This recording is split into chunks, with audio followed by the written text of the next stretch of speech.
वंदे वंदे वंदे।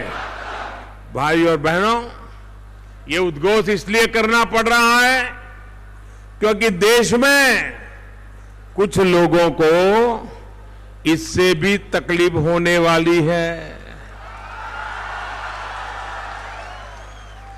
देश की सबसे पुरानी पार्टी के नेता मुझे कहते हैं कि मोदी भारत मां की जैसे लोगों का अभिवादन क्यों करता है। साथियों, अभी मध्य प्रदेश में नई नई सरकार बनी है। उस सरकार की प्राथमिकता देखिए, और ये पूर्ण बहुमत जिन करके नहीं आए हैं, उनकी प्राथमिकता देखिए और उसे समझिए भी। वहां की हंग असेंबली ने कांग्रेस की जो सरकार बनी है, सबसे पहला काम किया, वंदे मातरम पर हल्ला बोल दिया। एक तूफान मच गया। अब रास्ता खोज रहे हैं बचने का। दूसरा काम किया, लोकतंत्र की रक्षा के लिए इमरजेंसी जैसे अत्याचार के खिलाफ लड़ने वाले सेनानियों को वहां की सरकार की तरफ से जो पेंशन मिलता था, वो पेंशन भी कैंसिल करने का निर्णय की कोशिश हो रही है। लेकिन भारतीय जनता पार्टी ने सभी राष्ट्रभक्तों की आवाज को धार दी, जिसके चलते पहले उनको वंदे मातरम से जुड़ा आदेश वापस लेना पड़ा और अब इमरजेंसी के सेनानियों की पेंशन भी उनको बहाल करनी ही पड़ेगी। भाई और बहनों, भारत भक्ति देश की आजादी और देश की विकास यात्रा में हमारी नारी शक्ति की महत्वपूर्ण भूमिका रही है। ओडिशा की भूमिका तो इस मामले में और भी अग्रणी रही है। ये तो वो जगह है जहां देवी सुभद्रा के रथ को माताएं और बहनें खींचती है। महिलाओं द्वारा देवी सुभद्रा के रथ को खींचने की परंपरा बारीपदा से ही शुरू हुई है। ये महिला सशक्तिकरण, सम्मान और स्वाभिमान का प्रतीक है। नारी सशक्तिकरण का जो काम ओडिशा सदियों से करता रहा है, उसको और मजबूती बीते 4.5 वर्ष से केंद्र सरकार देने में जुटी है। आपने कल ही संसद में देखा होगा, देश की पहली महिला रक्षा मंत्री ने अपनी कुशलता से, अपने सामर्थ्य से, रक्षा जैसे महत्वपूर्ण विषय की गहराई से और अपने भीतर की सच्चाई को कुशलता के साथ देश के लोकतंत्र के मंदिर संसद में स्थापित कर दिया। मैं देश की रक्षा मंत्री निर्मला जी को बहुत बहुत बधाई देता हूं। देश की आंखों में धूल झोंकने वालों की नीयत को, देश की सुरक्षा से खिलवाड़ करने वालों की राजनीति को अपने मनोरंजन के लिए पवित्र संसद का इस्तेमाल करने वालों के बटफने को रक्षा मंत्री निर्मला जी ने देश के सामने उजागर कर दिया है। साथियों, 2004 से लेकर 2014 के बीच कैसे देश की सेना को कमजोर करने की साजिश रची गई, अब ये देश देख भी रहा है और उसकी हर बारीकी को समझ भी रहा है।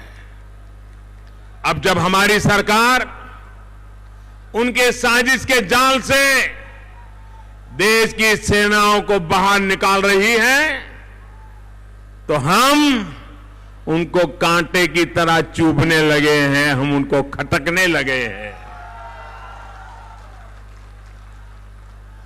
ये किसी भी कीमत पर चौकीदार को रास्ते से हटा देना चाहते हैं।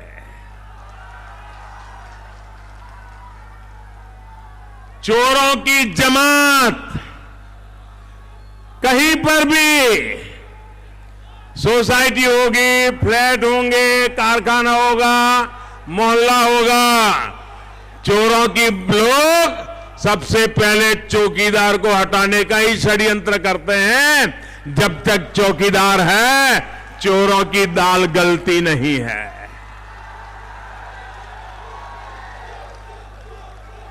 भाई और बहनों, इनको ये साफ गोई, ये सच्चाई इसलिए भी खटक रही है क्योंकि इनके राज खुल रहे हैं। कल ही अखबारों में एक रिपोर्ट आई है, हेलीकॉप्टर घोटाले का बिचौलिया, कांग्रेस के करप्शन का राजदार मिशेल, जिसको विदेश से यहां लाया गया है, उसकी एक चिट्ठी से खुलासा हुआ है। खुलासा यह हुआ है, इस राजदार की कांग्रेस के टॉप के नेताओं, मंत्रियों से गहरी पहचान थी, उठ बैठ थी।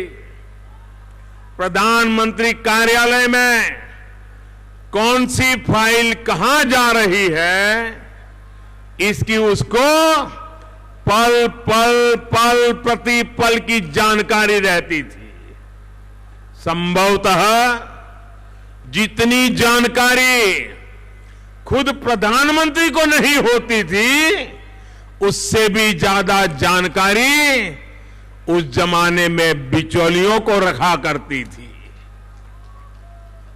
इतना ही नहीं, कैबिनेट कमेटी ऑन सिक्योरिटी, जो देश की सेना, देश की सुरक्षा, देश के लिए अस्त्र शस्त्र खरीदने पर फैसला लेती है, उसकी बैठकों की भी पूरी जानकारी उस तक पहुंचती थी।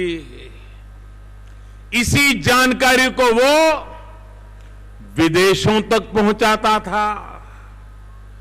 हेलीकॉप्टर की खरीद को लेकर तब कौन सा मंत्री क्या फैसले ले रहा था, उसकी पूरी जानकारी वो विदेश भेज रहा था। साथियों, समझ नहीं आता कि कांग्रेस ने सरकार चलाई है या अपने मिशेल मामा का दरबार चलाया है।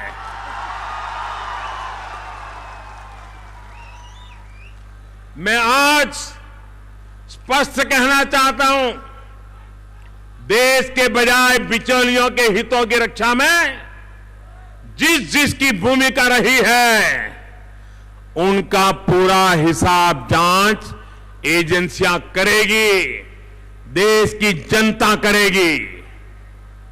भाई और बहनों, केंद्र की सरकार देश की सुरक्षा के लिए निरंतर बड़े और कड़े फैसले ले रही है।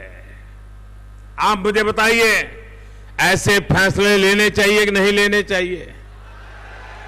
कड़े फैसले करने चाहिए कि नहीं चाहिए? देश की रक्षा के लिए कदम उठाने चाहिए कि नहीं उठाना चाहिए? पहले की सरकारों ने जो किया ऐसा करने देना चाहिए? इसको रोकना चाहिए नहीं रोकना चाहिए? इसको सुधारना चाहिए नहीं सुधारना चाहिए?